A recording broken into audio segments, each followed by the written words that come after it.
ګنده بوټي پیژنئ؟ تاسو ټول پښتانه به ګنده بوټي پیژنئ چې کله موږ را فصلونه وکړو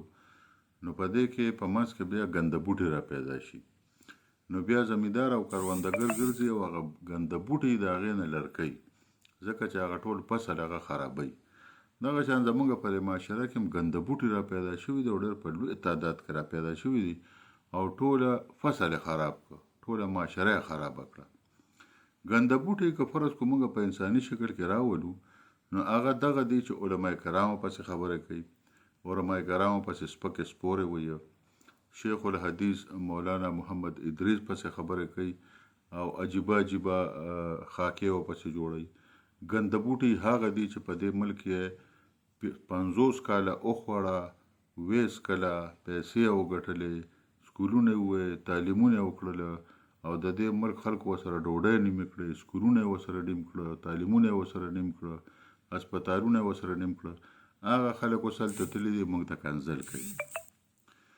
او یا همدې ملک کې دي او موږ ته کنځل کوي او بعضې پکې به زموږ ښه برابر پیژنو چې دا کوم ځای نه لګیا یې او څه کوې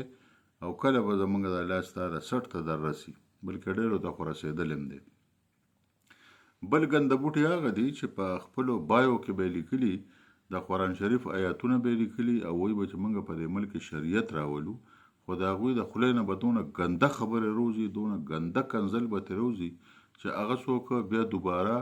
ویلې هم نشي. چېرې د سړي د خولې نه څونه یو ګند راوتی دی، یو زقوم ترې راوتی دی، یو زخر ترې راوتی دی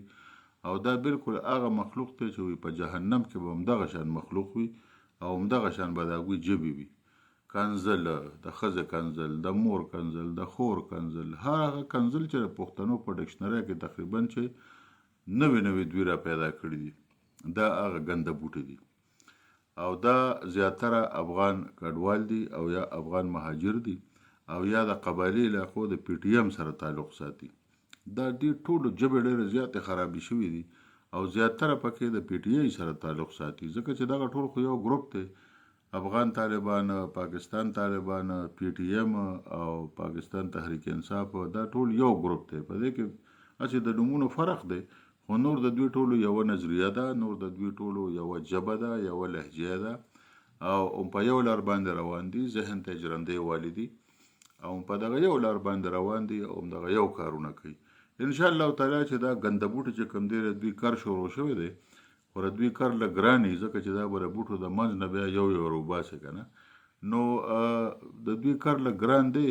خو تقریبا چې په صحیح طریقه باندې شروع شوی دی او د اپریل د 28مې نېټې نه به دا ګنده بوټي چې کوم دي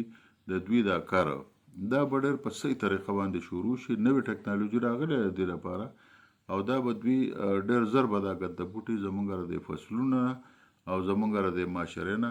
انشاءالله تعالی چې ډېر زر ختمه شي. په تمه اوسئ.